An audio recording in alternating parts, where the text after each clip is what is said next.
The Milwaukee Bucks got their first win of the 2024 preseason during a game where we got an extended look at the Bucks starters. What stood out, and what can you take away from this preseason showing? We're going to talk about all of that on today's episode of Locked On Bucks.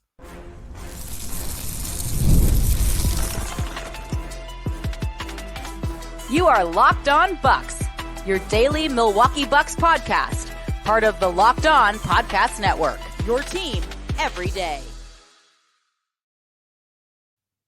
What it do? Welcome to Locked On Bucks, part of the Locked On Podcast Network, your team every day. I'm Camille Davis. You can catch me weekly on the Technical File podcast and the Pack a Day podcast. Joining me is Frank Madden, founder of BrewHoop.com and longtime voice of the pod. And we appreciate you for tuning in, and we thank you for making Locked On Bucks your first listen every day. We are free and available wherever you get your podcast, as well as on YouTube. Today's episode is sponsored by Game Time. Download the Game Time app, create an account, and use the code LOCKEDONNBA for $20 off your first purchase.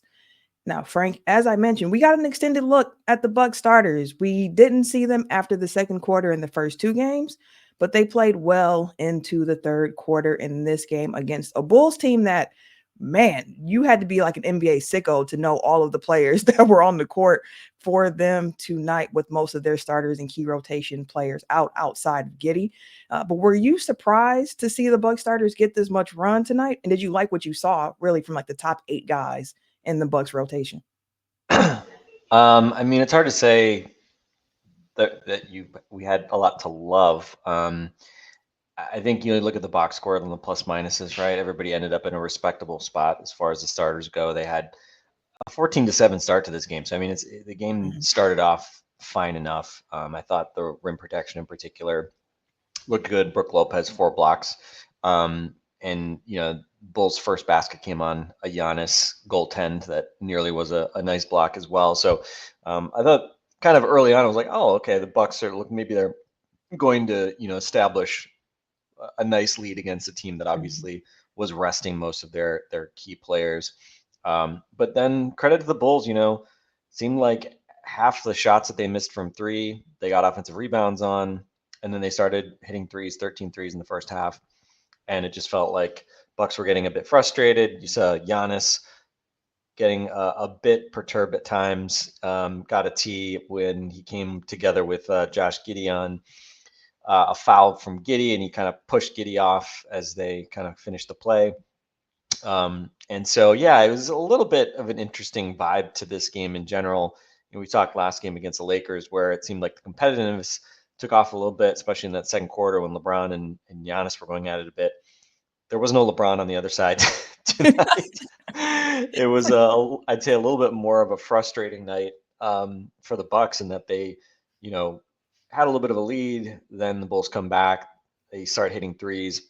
And it just felt like, some simple, just sloppy stuff from the Bucks. Seemed like they got into a lot of scrambles defensively.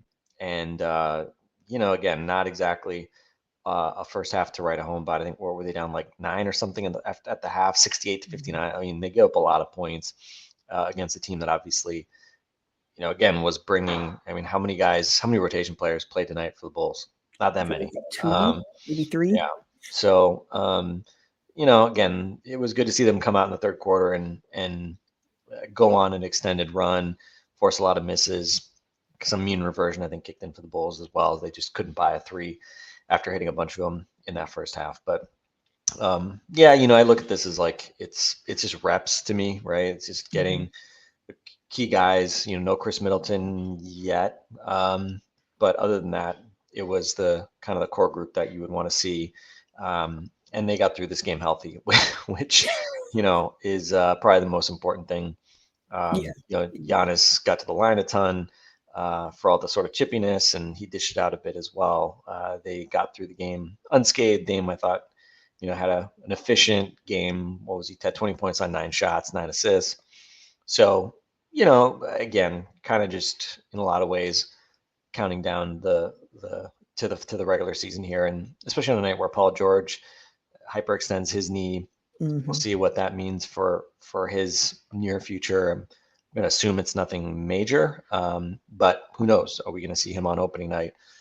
That's in doubt, and just or another reminder especially with the other story with the Sixers and Joel Embiid also Mhm. not playing at all in the preseason here. Just a reminder, I mean, in a lot of ways, the number one thing with preseason is just survive it and, advance to the regular season. And yeah, I think at least on that front, the preseason has been an okay one for the Bucks so far. Really, just a matter of getting Chris Middleton maybe out there for the final preseason game later this week. That would kind of check all the boxes, I think, for the Bucks. Although, really impressive play. Yeah, I don't know that we've necessarily seen that. But with a veteran team like this, obviously to some extent, you're kind of expecting that you're going to be able to roll the ball out on opening night and kind of catch up to where you need to be. Yeah, that's a delicate balance of preseason. It's like you want to get guys out there, you want to get them some run, you want to get them the minutes so that when the regular season starts and they're out there playing whatever that normal load is going to be for them, 30 minutes somewhere around that mark. They don't come out and feel completely gassed. So you kind of want to ramp guys up, getting used to that game speed. But to your point about what we saw in the Philly tonight, what we even thought we were seeing with Gary Trent Jr. in the very first preseason game, where like he was going to be out for a while, but luckily it wasn't anything serious. You want to try to get that balance of making sure guys are getting the reps in, getting the minutes in, but also hoping like nothing happens to them during the course of the game. Health is of the utmost importance. But yeah, I really like seeing Giannis remain aggressive because to your point, he was frustrated a bit early in the game. I laughed at the flagrant on him or technical foul with Giddey, and I was like, it looked like Giannis was like yelling, like, unhand me. Like he was tired of all of the grabbing and the hands early on in that game. And I think he even started off like 1 of 5 from the field. So to see him remain aggressive, looking like Giannis getting to the free throw line, having a good night from the free throw line, 12 of 16. I enjoyed seeing that aggressiveness. And I thought that Dame looked pretty good as well. You mentioned the offensive side, but even on defense, it seems like he got some really active hands. And outside of a play that sticks out to me very clearly when it looked like he tried to read a pick and roll, thinking it was going to be a dribble handoff going towards the perimeter, but the guy cut back door and he just got completely lost in the third quarter. But outside of that, like Dame looked pretty good to me on both sides of the ball, given what we know about Dame and his defensive limitations. Yeah, the first half was interesting. It felt like there were a few possessions where I was like, Dame's really engaging defensively.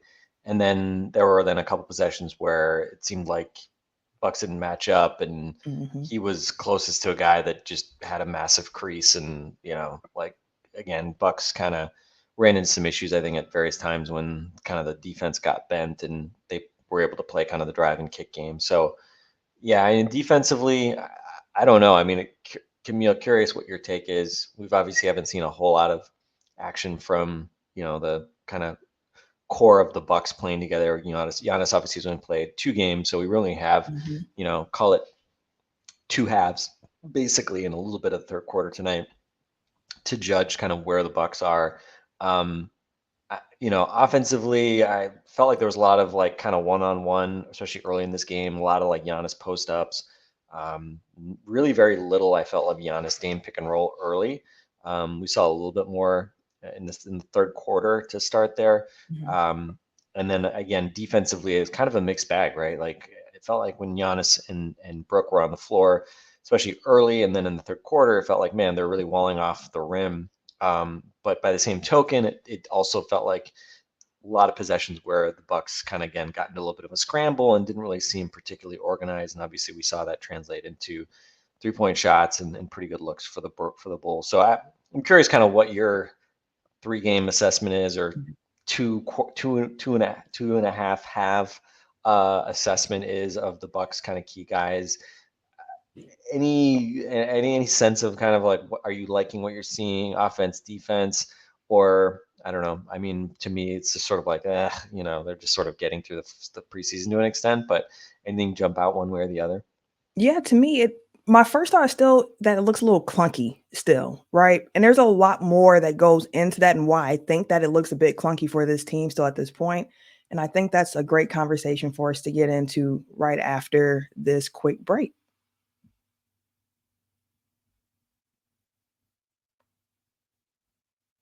There is nothing, and I mean absolutely nothing, quite like going to a live NBA game. And with the season kicking off next week, Game Time is the place for you to go for all your ticketing needs. Game Time isn't just clutch for NBA tickets, though, or sporting events alone. Game Time has all the tickets for all the events. So if there's a show or a concert you're interested in, Game Time will have you covered for that as well. Plus, Game Time has this new feature called Game Time Picks that makes it easy getting tickets to see your favorite teams play. Game Time Picks filters out all of the fluff to show you only the incredible deals on great seats. So you don't have to waste your time searching through thousands and thousands of tickets. So take the guesswork out of buying tickets with Game Time Picks. Download the Game Time app, create an account, and use the code Locked On NBA for $20 off of your first purchase. Terms apply. Again, create an account, redeem the code Locked On NBA, LOCKEDON NBA for $20 off. Download Game Time today. What time is it? Game time.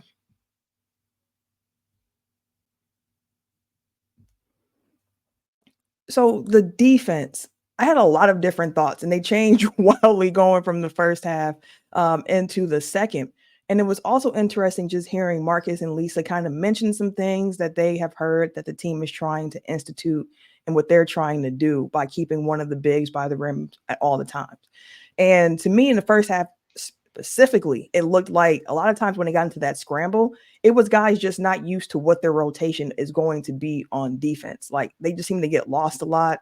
And also there were times where it felt like trying to keep one of those bigs by the rim wasn't working because they kept getting pulled out. And then you have to get a board and you're like are relying on your guards and your wings, try to corral those. And they weren't able to do those. Or times when, a guy gets penetration, the big at the rim, whether it's Giannis or Brooke or BP tries to make a play on the ball, it's either a pump fake or a drop off or something like that. Someone gets a quick, easy bucket that way.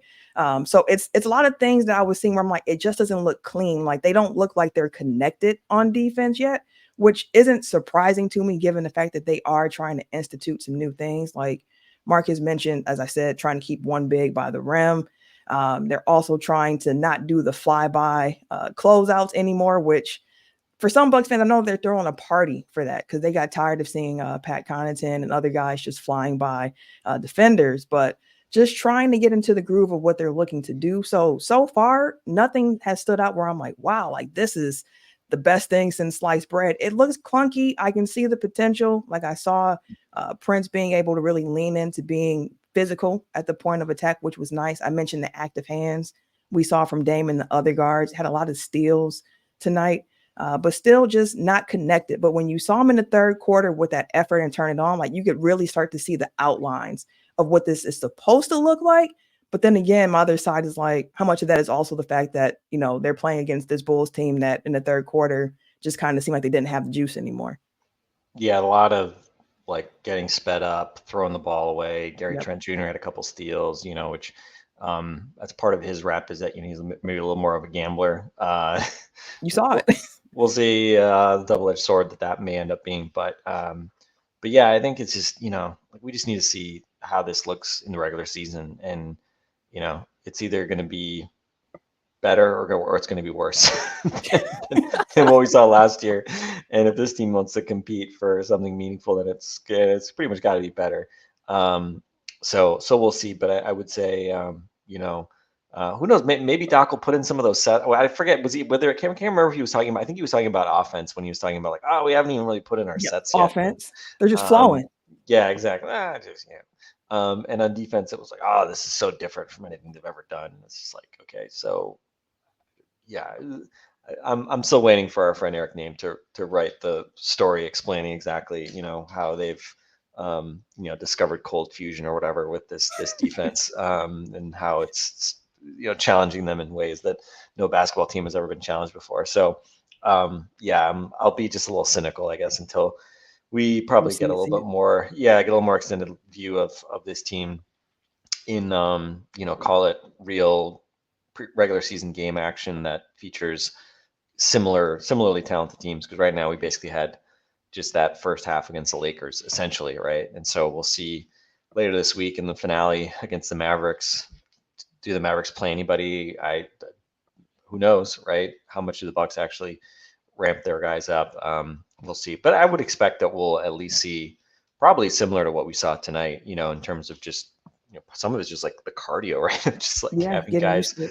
playing at least like 3 quarters, because it's hard to then show up and, have to play a 48-minute game come regular season. So, and the Sixers, our opening night opponents, will of course be in a similar spot, right? Question mark with Paul George. Joel Embiid obviously will come in without having the benefit of any regular or preseason games as well. So, yeah, we'll see. But I mean, again, like, Dame looks fine. Like, other than when he got kind of blew out a tire in that first half against the Lakers, I think he's generally looked comfortable in the other 2 games. Tonight, I thought he looked pretty comfortable. Got to the rim a couple times. Seemed to get to his spots. There were a couple plays. Interestingly, we talked about like not really having the pick and rolls, Giannis setting screens much. But first pass of the game, Dame, I'd say one of probably Dame's weaknesses, especially offensively, is he's not really a guy that has ever become a huge weapon without the ball and running off screens and doing kind of. I mean, you always want to sort of compare him to Steph a little bit because of the 3-point shooting range. But Steph, obviously, one of the best off-ball guys, in the history of the sport, maybe the best. And Dame has never really because the ball's always sort of just been in his hands. So he's never really had to develop that kind of ability to put himself in spots, run off screens, et cetera. And, first basket of the game, Giannis, kind of a handoff to him, sprinting to his left when Giannis needed a kind of a drop off, and not an easy shot, but he hit that shot. And then I think it was, maybe it was in this, I can't remember then if it was I think it was in the first or second quarter, but kind of similar to Giannis action at the elbow, and Dame kind of came off, took a hand off and hit a pretty open, like 17-foot, like slight fadeaway, but nobody really in his face. So, again, we always talk about the Giannis Dame action in the context of Giannis setting a screen for Dame, but there's, again, kind of different ways that I think you can weaponize those two guys and their skill sets. And having Dame be really engaged when he doesn't have the ball, I think, is a kind of maybe an underrated part of that, because, again, he should have large amounts of gravity when he doesn't have the ball as well, right? So, obviously they're sort of working some of those things out, but again, Dame looks fine. Knock on wood, he gets through the last game here healthy, and Giannis, I think, as well. We've seen some in the last preseason. He looked a bit heavier, right? Didn't really have much summer at all coming off the knee surgery a year ago. I think this year he looks physically really good. And again, I don't know if his sharpness is entirely there. You mentioned he kind of missed a number of shots kind of going to the basket and just kind of small stuff when he was getting swarmed. But kind of figured it out as the game went on. They had to foul him a ton. And so, I mean, I'm pretty confident he'll figure this stuff out. And I don't think he's taken a 3 yet in the preseason. No, he has not. So also, maybe a continuation of a trend last year of taking far fewer threes. I think that would be perfectly fine with all of us if he continued to kind of make that just a rare field trip to the 3-point shooting department. But yeah, so again, it's all about health. And now really the last box to check, I think, is just see if we can get Chris out there, which I don't know, it seems like maybe it's a coin flip. But I'm pretty optimistic Chris is probably going to play on opening night, but obviously, again, Chris playing 15 minutes is different than Chris, getting to the point where he can play close to a typical minutes load, which hopefully is not far off. We know he's been playing. I know there was mention of him playing 3-on-3, and they were kind of working him. I think maybe, I don't know if he's doing 4-on-4 yet. Whoa, crazy 4-on-4. But hopefully he's back to 5-on-5 soon, and then we'll see him in live game action thereafter. But obviously with him, he's got to find his rhythm, find his timing as well. Although I don't know, Chris has kind of had a knack for just being able to kind of roll out of bed and be Chris Middleton. So I just think back to his comeback, so it was not last year, but the year before, he came back in that Lakers game and just looked like he had Chris Middleton, peak Chris Middleton. Right. Although weirdly, then he did not look like peak Chris Middleton for the next month or so. It's a couple weeks after that. That was a little bit of a false start, but hey, the sooner we get back to real Chris Middleton, obviously the better. Yeah, absolutely. And I think something that's going to be interesting with this team as well, like there's been a lot of talk this summer about stability and having the unity of this team and so on and so forth. But I think there are still going to be a couple of growing pains for this team while they're trying to integrate the new free agent additions and also trying to figure out what this defense is exactly they're going to be running. We talked a lot about the Dame and the Giannis pick and roll.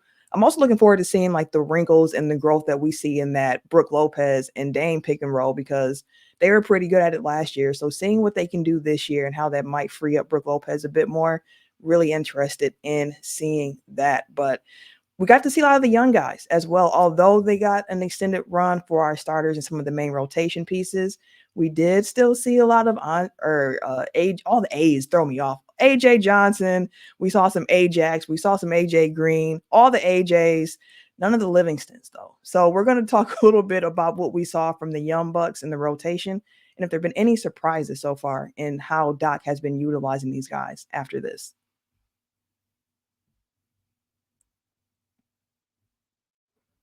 It's the most wonderful time of the year, in my opinion, when it comes to sports. October, there is nothing like it. You have the MLB playoffs going on, you have the NFL season in full swing, plus you have hockey starting, you got the NBA season starting, and not to mention you also have college football going on.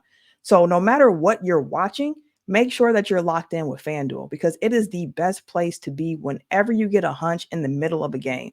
With FanDuel, you can even check out the latest stats, view live play by play, and so much more on the very same page where you place your bets.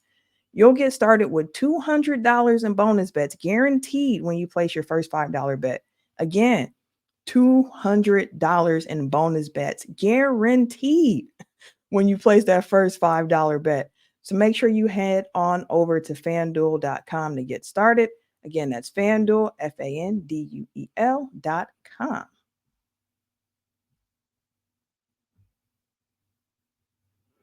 Those young Bucks, Frank, they've been the topic of conversation for such a long time. And coming into this game, I was curious to see what the rotation would look like for these guys because it's been really interesting to me over the first two preseason games. I was wondering if we could continue to see AJ Johnson early, if we might see Green or Ajax or Marjan get in a little bit earlier, but not the case. A lot more of the same in this game where we saw AJ Johnson come in during in the first quarter. He played a lot in the second half as well. You saw Tyler Smith come in at the end of the third quarter. You didn't see Marjan or AJ Green until like a minute into the fourth, but they then played the entire rest of the way. And you didn't see Andre Jackson Jr. until like 7 minutes left in the fourth quarter. So my question to you is, are you surprised with how the rotation has been going for the Young Bucks so far? I have been a bit. I think in the first game where obviously you didn't have Giannis and you had kind of that weird, starting Mhm. lineup with Torian Prince, which, is kind of what we expected with Chris out, but then Pat Connaughton being the other forward, which, okay, it's a choice. It felt like the sequencing of the young guys was a bit more Yeah, like what we would have expected, but in the two games since, it's felt almost backwards. Like we've seen, I think Tyler Smith and AJ Johnson get minutes before, you know, uh, Andre Jackson Jr. and AJ Green and Marjan, right? And I think, if I was going to look like kind of stock up, stock down, mhm, I think we assumed that AJ Green probably had the inside line among the young guys based on what we saw in the spring and getting minutes under Doc Rivers there. That AJ probably would be the guy that had the inside line right. and as far as maybe cracking some semi-regular rotation minutes. And then probably Andre would be the next guy, right? I think that was probably our presumption, especially if Chris is out and you've got, Mhm. 30-ish minutes on the wing that you got to fill somewhere. Obviously, that means that there's going to be opportunities that won't be there when everybody's healthy. So I think Andre, it probably has been most notable to me. Like if you talk about guys that, um, and again, preseason, how much does it really mean? Right. We can find examples of, guys that seem to have good preseasons, bad preseasons, and then the regular season starts and it all kind of goes out the window for better or worse.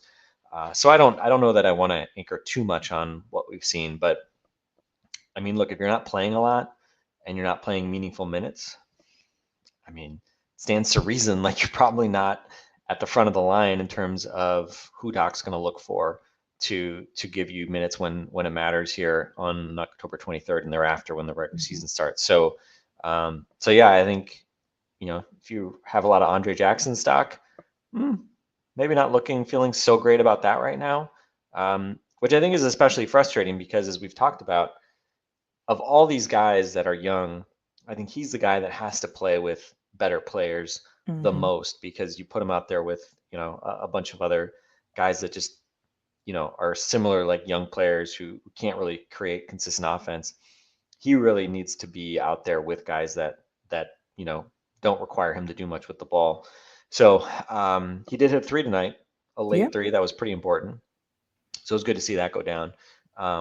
But yeah, it's kind of hard to, again, and this is kind of one of those things that I think over the summer, it's the flip side of the free agent signings that you saw. I mean, being excited about DeLon Wright, Taurean Prince, and Gary Trent to kind of cap off the summer of minimum signings that hopefully will, provide really good value, is all of a sudden you don't really need to play young guys, right? Yeah. Like if you were hoping that Doc was going to play young guys because he had to, or, because he would have no choice and they would really step up, blah, blah, blah.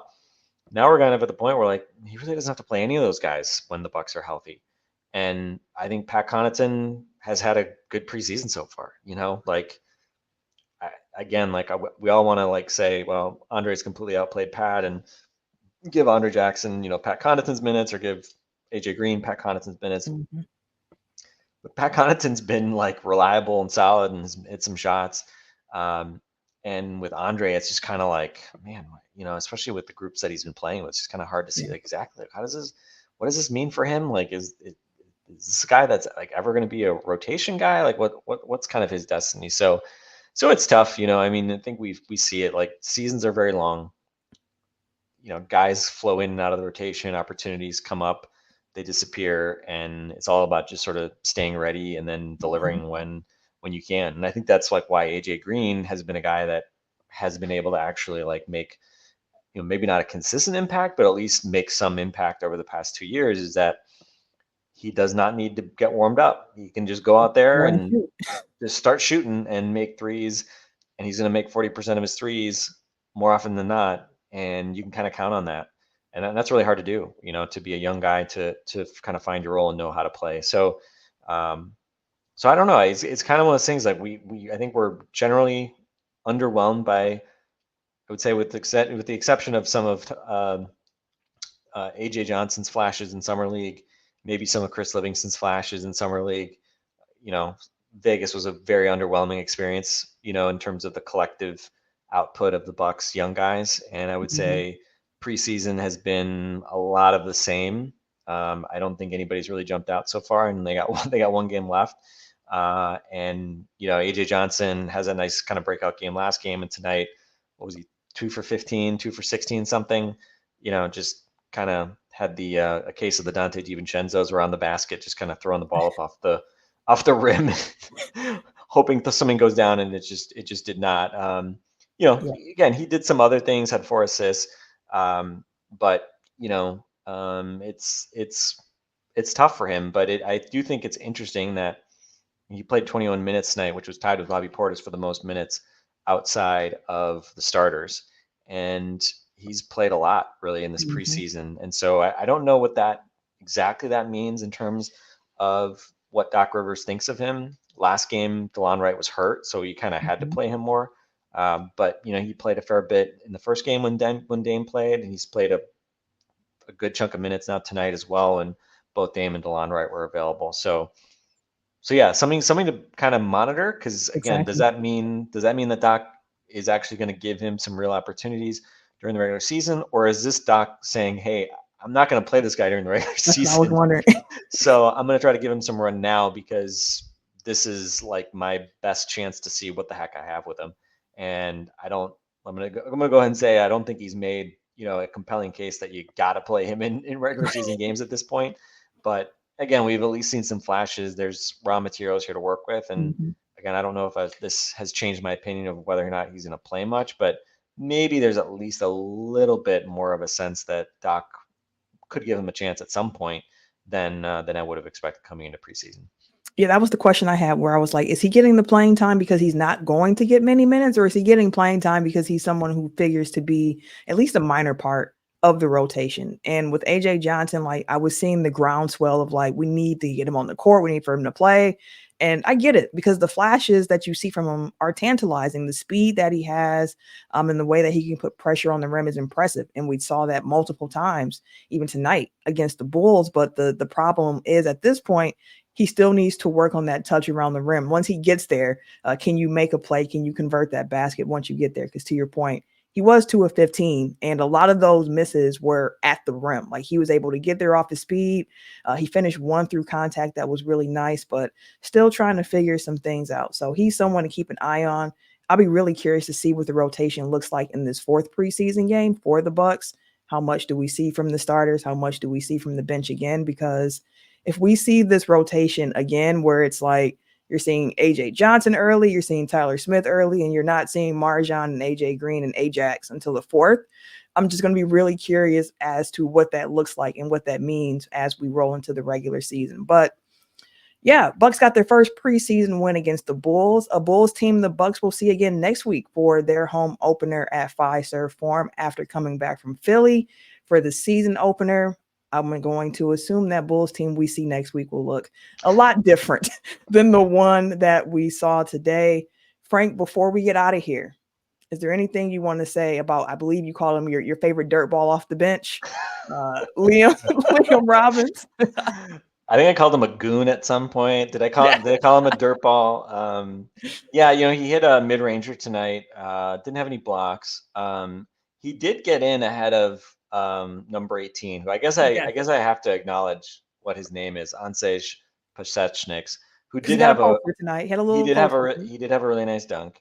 He also had 4 fouls in 6 minutes. I didn't really understand the Pasechniks signing to the two-way when it happened. It was kind of like, third two-way, like we got to use it on somebody. Hey, here's a big body, so we have a little more big depth. And look, I as much as I'm loving the Liam Robbins as a preseason meme / bit, whatever.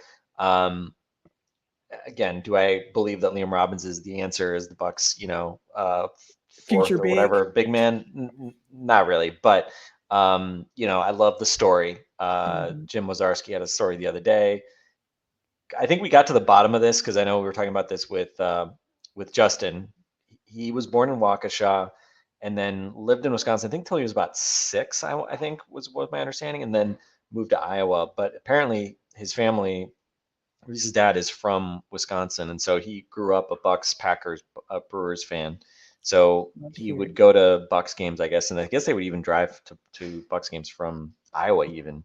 And he mentioned like going to Cops before games. So I mean, truly one of us, Camille. He didn't get a Rocky Rococo shout out, but if that's kind of the final boss. If he does that, then I'm going to be completely in the tank for Liam Robbins. But yeah, it was at least interesting that Robbins came in before Pasechnik. So I don't, again, is there anything to take from that?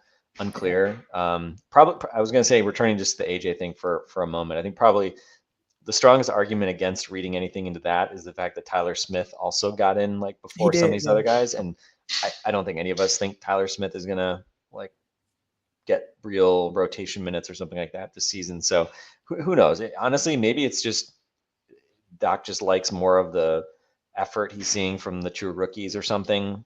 Maybe it's what we were saying, if our, just he's not going to get to see them any other way. So he's got to just going to give him some run now. Or maybe it's also the fact that maybe he's trying to send a message to those other guys. It could be. Maybe, I think in that, in the game where they were a complete disaster, the first game, I wouldn't have been surprised if he was kind of annoyed with the way that those guys played. So maybe there was a bit of a message being sent in that respect as well. So yeah, I don't know. I'm going to go ahead and say that the amount of time we spend talking about Liam Robbins and Tyler Smiths and number 18 is going to diminish pretty quickly after this next game. So we'll get in our Liam Robbins discussions now, and come October 23rd, I think we'll be focusing on the guys that are going to be starting, closing, and actually playing real minutes. But that's at least one reason to care about preseason, is it does give us at least a window into some of these guys that otherwise we wouldn't really get much of a chance to check out. Yeah, absolutely. It's a fun story, and it's fun to keep track of it throughout the preseason. So had to bring it up before we got out of here. So that'll do it for us today on this episode of Locked On Bucks. Let us know in the comments how you guys are feeling about the team after the first 3 preseason games and what you guys have been taking away from the rotations, as well as the new defense and the play on the court. So for Frank and myself, we'll catch you all later. Take care, guys.